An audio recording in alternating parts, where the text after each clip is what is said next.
Olá! Vamos mergulhar hoje na essência de uma carta que é, ao mesmo tempo, super intensa e direta, a segunda epístola de Pedro. Pensem nela como se fosse a mensagem final, sabe? Um aviso urgente de uma figura central da história, deixado como um legado. Bom, vamos lá. Essa citação logo no comecinho já dá o tom da carta inteira. Isso aqui não é só uma correspondência, não. É um testamento de despedida. Pedro sabe que o tempo dele está acabando. E isso coloca um peso, uma urgência incrível em cada palavra que ele escreve. Faz com que os avisos dele, os mais importantes, tenham um eco muito mais forte. Então, qual é a primeira grande instrução de Pedro? É sobre como construir uma fé que seja genuína e, mais importante, produtiva. Ele não está falando de uma crença passiva, de jeito nenhum. É um processo de crescimento ativo. Vamos ver como ele monta essa ideia. O conceito-chave aqui é o de fé produtiva. A carta deixa muito claro que a fé sozinha não pode ficar parada, estéril. Pelo contrário, ela tem que ser o ponto de partida para um desenvolvimento que nunca para. É uma fé que se mostra em ação, em crescimento moral e que é movida pela nossa própria diligência. E aqui a gente vê a estrutura que Pedro apresenta quase como os degraus de uma escada mesmo. A gente parte da fé, que é a base de tudo, e cada nova qualidade vai se construindo sobre a anterior. Da virtude para o conhecimento, daí para a temperança, até chegar lá no amor fraterno e na caridade. É um caminho de crescimento constante. Que para que subir essa escada toda? Bom, o texto diz que é para fazer firme a vocação e a eleição. Em outras palavras, esse crescimento espiritual ativo é o que confirma a nossa posição espiritual e, como a carta promete, garante uma entrada ampla no reino eterno. Agora a carta dá uma virada de tom bem drástica. Depois de ensinar sobre como crescer, Pedro foca no maior perigo que a comunidade enfrentava, a infiltração de falsos mestres. E olha, ele não mede palavras para descrever essa gente. As características são bem claras, né?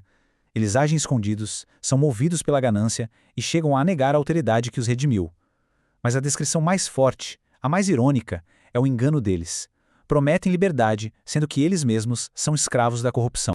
O poder dessa metáfora aqui é incrível. Fontes sem água, nuvens levadas pelo vento. Essas imagens mostram uma promessa vazia. Eles parecem oferecer algo que vai matar a sede, algo vital, mas no fim não entregam nada. A mensagem deles é oca, é puro engano. Diante de uma ameaça tão séria assim, como é que a carta traz segurança? A resposta é uma afirmação muito forte de que o julgamento divino é certo. Pedro argumenta que a justiça de Deus não é só uma promessa para o futuro, mas um padrão que a gente já viu na história. Para provar o ponto dele, ele vai buscar na história. A gente vê aqui 3 exemplos poderosos do capítulo 2. Os anjos que pecaram e foram julgados, o mundo antigo no dilúvio, onde os maus morreram, mas Noé foi salvo, e as cidades de Sodoma e Gomorra que viraram cinzas, mas o justo Ló foi resgatado. O padrão é claríssimo. E aqui está a conclusão que o próprio texto tira desses exemplos. O ponto central é simples. Se Deus agiu assim no passado, ele vai agir da mesma forma no futuro. Ele sabe como resgatar os justos e punir os injustos. É uma mensagem que, ao mesmo tempo, conforta os fiéis e serve de aviso para os falsos mestres. Vamos agora para a parte final da carta. Aqui, o foco é outro desafio: os zombadores, aqueles que duvidam da promessa da vinda de Cristo e do juízo final. O argumento deles é baseado no que eles veem. Eles olham em volta e falam, ué, cadê essa vinda que tanto prometeram?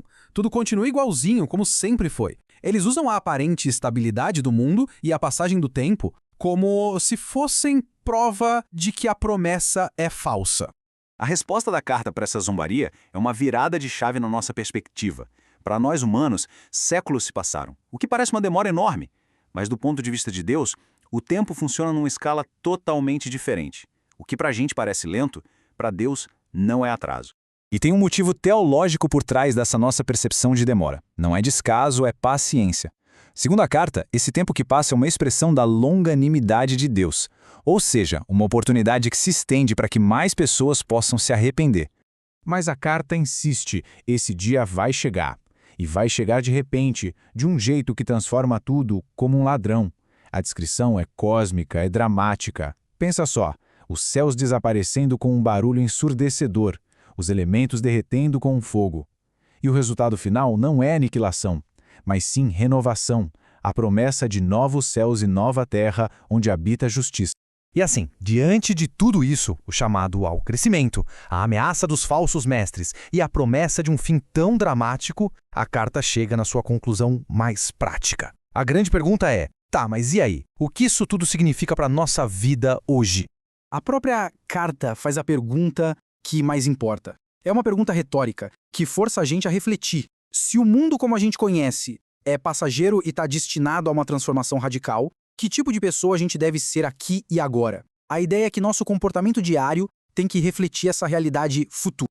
E a resposta final nos leva de volta para o começo. O último comando da carta não é sobre esperar de braços cruzados, mas sobre agir. O antídoto para a dúvida e para a corrupção é o crescimento contínuo na graça e conhecimento. É um chamado para terminar do mesmo jeito que se começou, subindo ativamente aquela escada da virtude, se preparando para o que está por vir.